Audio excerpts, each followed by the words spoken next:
So Trump the chump doesn't want to recruit black people for the U.S. military anymore. I wonder why. Maybe it's because the contributions made by the beautiful black military soldiers throughout the U.S. history are numerous. Our black military contributions go all the way back to the start of this stolen country's history.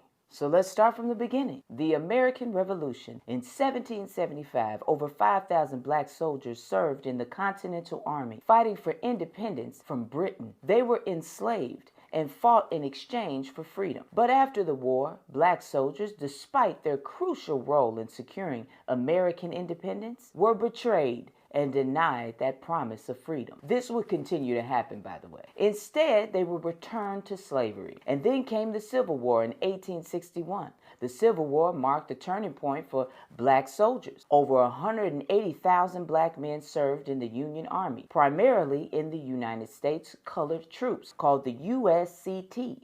They played crucial roles in major battles and helped tip the balance of power in favor of the Union. The most famous of these units was the 54th Massachusetts Infantry Regiment, who fought bravely in the assault on Fort Wagner. Despite their significant contributions, black soldiers faced extreme racism from both the Confederate and Union forces. After the war, many black veterans were treated as second-class citizens. They struggled to access the benefits and recognition given to white veterans. And racial violence in the South, such as the rise of the Ku Klux Klan, continued to target them. Next up, we have the Spanish-American War in 1898. Around 10,000 black soldiers served in the Spanish-American War. Black people were placed in segregated units, but they still fought valiantly. One of the most notable groups was the 9th and 10th Cavalry, known as the Buffalo Soldiers, who played key roles in Cuba.